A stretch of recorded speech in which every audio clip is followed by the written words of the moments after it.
Assalamualaikum warahmatullahi wabarakatuh. Kembali lagi dengan saya Intan Miftahul Janah dengan NIM 23018167 dari Prodi Pendidikan Bahasa Inggris.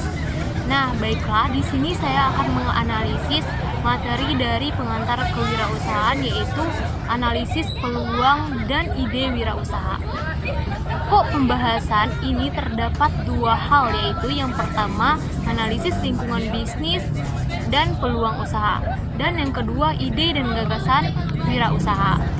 Baiklah, kita mulai dari analisis lingkungan bisnis dan peluang usaha.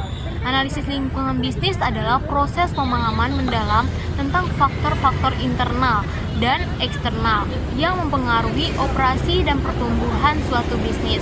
Faktor-faktor ini meliputi lingkungan politik, ekonomi, sosial, teknologi, hukum, dan lingkungan, serta kekuatan kompetitif dan industri tertentu. Lingkungan apa saja yang terkait dengan pemahaman ini? Kalau ada kaitannya dengan organisasi atau lembaga secara tidak langsung, maka muncul dua istilah, yaitu lingkungan internal dan lingkungan eksternal. Internal artinya lingkungan terkait dengan ekstensi sebuah organisasi, dan lingkungan eksternal adalah lingkungan di mana kondisi-kondisi atau sebuah kegiatan operasional organisasi dan bagaimana kegiatan operasional ini pada akhirnya bisa bertahan. Ini yang menjadi dua jenis lingkungan ketika kita ada di areal organisasi.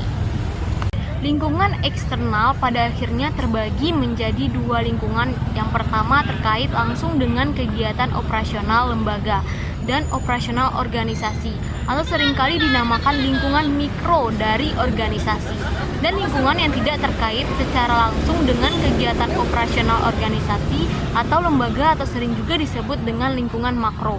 Eksternal itu ada mikro dan ada makro. Lingkungan internal pada prinsipnya, kalau secara teori adalah berbagai hal atau berbagai pihak yang bisa dihitung dalam konteks lingkungan yang terkait langsung ataupun tidak dengan organisasi. Dengan kegiatan sehari-hari kita di dalam lembaga atau organisasi yang mempengaruhi langsung terhadap setiap program, setiap kebijakan atau setiap keputusan, bahkan menjadi denyut nadi dan jantungnya organisasi. Yang termasuk ke lingkungan internal organisasi ini adalah mulai dari owner, para pemilik organisasi, para pengelolanya, staf, karyawan, serta lingkungan fisik organisasi itu sendiri.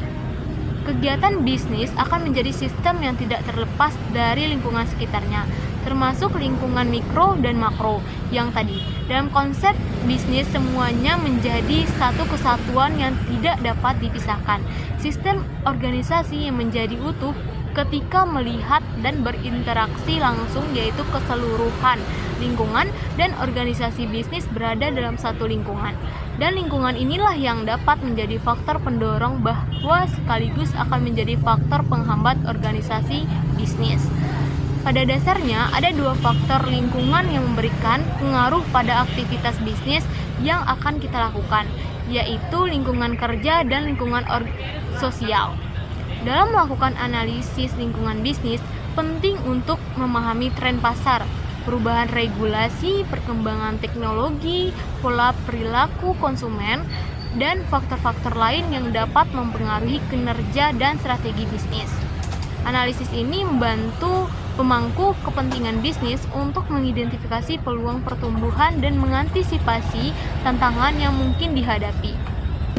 Peluang usaha merupakan situasi atau kondisi yang menguntungkan di lingkungan bisnis yang memungkinkan perusahaan untuk menghasilkan keuntungan atau pertumbuhan.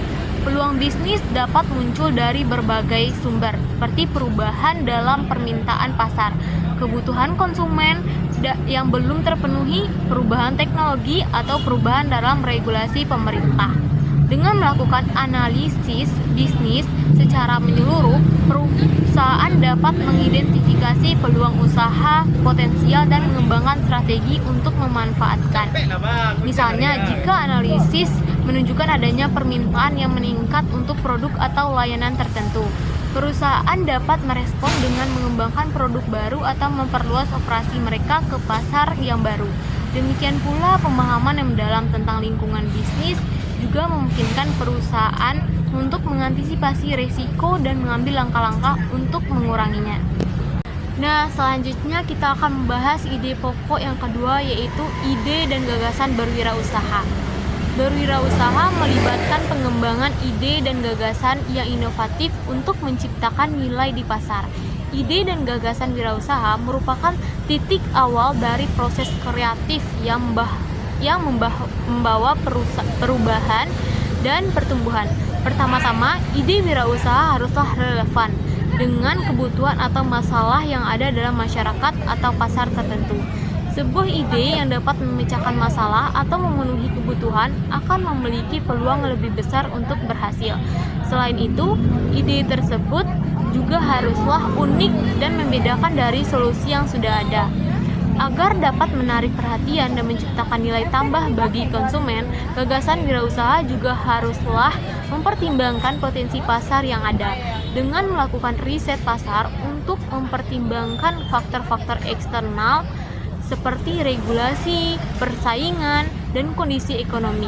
Dengan memperhatikan aspek-aspek tersebut, sebuah ide dan gagasan wirausaha dapat dikembangkan menjadi konsep bisnis yang kuat dan berpotensi untuk sukses. Beberapa ide dan gagasan berwirausaha yang bisa Anda pertimbangkan. Yang pertama yaitu usaha kuliner kreatif. Jika Anda memiliki bakat dalam memasak atau punya resep-resep unik, memulai usaha kuliner bisa menjadi pilihan. Bisa mencoba konsep unik seperti makanan sehat, makanan organik, atau bahkan makanan khas daerah yang belum banyak dikenal di tempat yang Anda tinggali sekarang. Dan yang kedua yaitu jasa konsultan atau pelatihan. Jika memiliki keahlian khusus dalam bidang tertentu seperti IT, keuangan, atau manajemen, bisa mempertimbangkan untuk membuka jasa konsultan atau pelatihan. Banyak perusahaan atau individu membutuhkan bantuan untuk meningkatkan kinerja mereka di bidang-bidang tersebut. Dan yang ketiga yaitu pendidikan atau bimbingan belajar.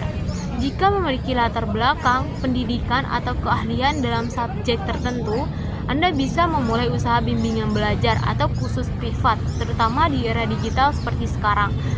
Banyak orang mencari bantuan tambahan dalam memahami materi pembelajaran atau mengembangkan keterampilan baru. Setiap ide bisa disesuaikan dengan minat, keahlian, dan potensi pasar di lokasi Anda.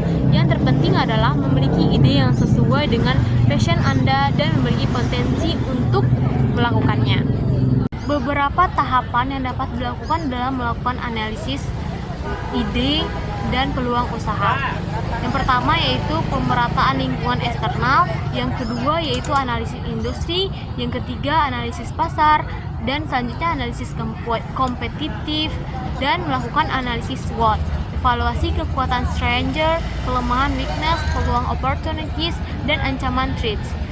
Ini membantu memahami posisi relatif bisnis di pasar dan merencanakan strategi yang sesuai. Dan selanjutnya identifikasi peluang usaha, pengembangan strategi, dan yang terakhir yaitu implementasi dan evaluasi. Baiklah, itulah tadi hasil analisis materi yang dapat saya sampaikan. Terima kasih. Assalamualaikum warahmatullahi wabarakatuh.